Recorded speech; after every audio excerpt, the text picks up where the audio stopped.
Loading for your single action revolver isn't as complicated as some may lead you to believe. Basically, you want to use a fast to medium burning charge of smokeless powder. We'll get into black powder in a bit. And a standard weight for caliber bullet. I prefer lead cast. Hand cast is even better. These Lee hand cast bullets are for the 4440 or the 44 Russian or the 44 Special. It's the Lee 429 200 grain bullets. They come out to about 210 grain when you cast them with pure wheel weights. Or you could use plated at the same velocities. Jacketed bullets are too rich for my blood, but you could use those too. Jacketed bullets just seem to be out of place when you're shooting a single action, much like Mitt Romney at, say, a RNC convention. So sue me, I'm a traditionalist. Here we're going to be loading for the Cimarron Outlaw by Uberti in 4440, a low pressure round which is easy to load for and cheap when you hand load your own cast bullets. What we're going to be talking about here are generalities, but they apply to every caliber that you're going to be shooting for, be it the 44, 45, or 357. Three of the most popular calibers in cowboy action and Uberti/Cimarron guns, both rifle and pistol. After you decide the caliber, you've got to find a way to get your bullets. If you're going to buy them, you need to match them up to the cylinder throat bore and to make sure you get the right size. Remember, you want to make sure that when they come out of here, they go in there tight. We got videos about that. Check the playlist, Our Accurate Revolver. We'll show you how to do it. There's a ton of great bullet manufacturers out there.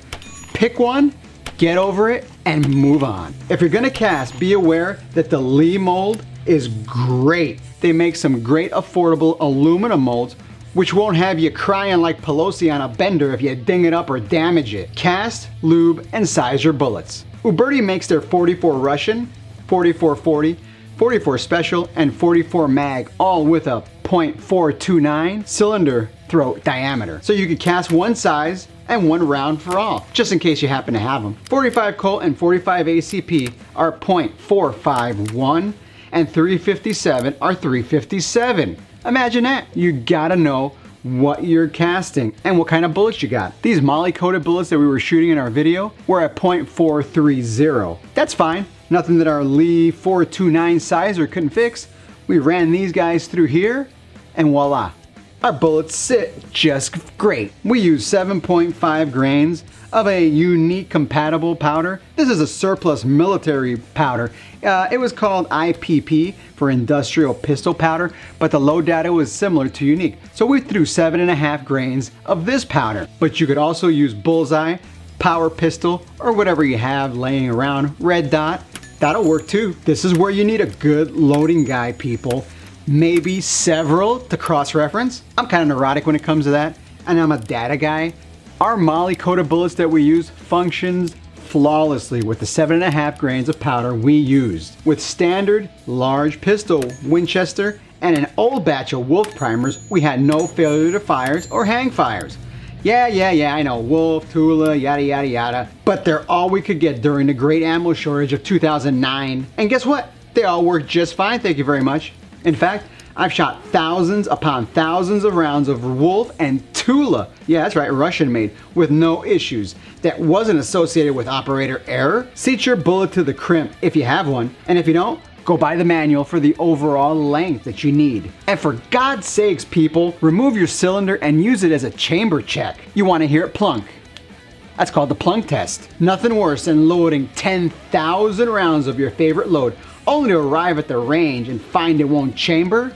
Yeah, ask me how I know that. Or if it's the night before a match and you have no ammo whatsoever and all else fails, you could always break out the Dillon. One more thing you want to think about when you're loading the 4440. The case mouths, for some reason, they were made very thin.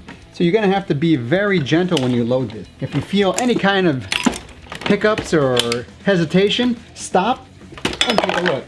Now, onto black powder. And it's true what they say, you know. Once you go black, you can never mind. Low pressure pistol rounds get between 36 and 40 grains of holy black.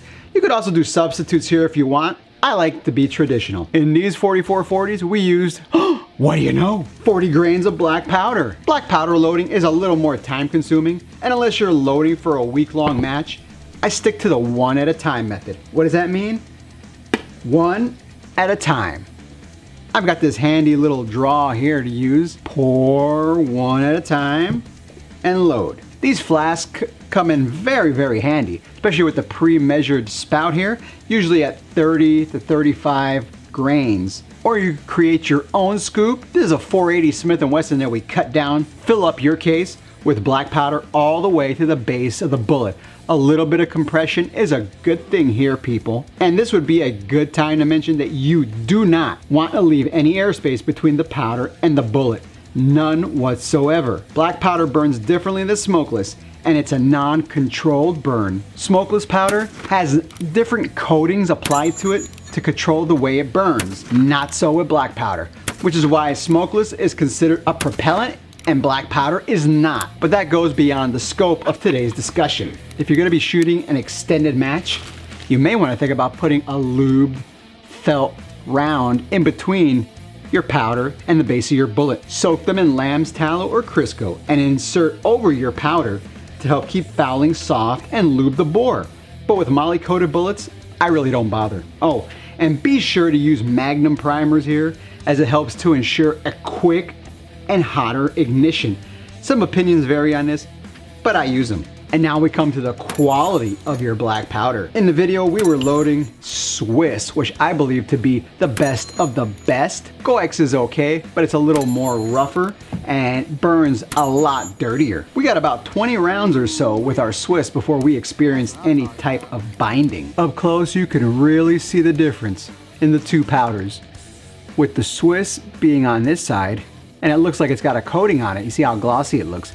And the Goex over here, kind of with a matte finish. Granules are about the same because they're both 3F, but one definitely looks higher quality than the other. Something to think about when you're out there looking for powder. There you have it, quick and easy, to the point. Loading for your single action is not the black magic some try to make it out to be.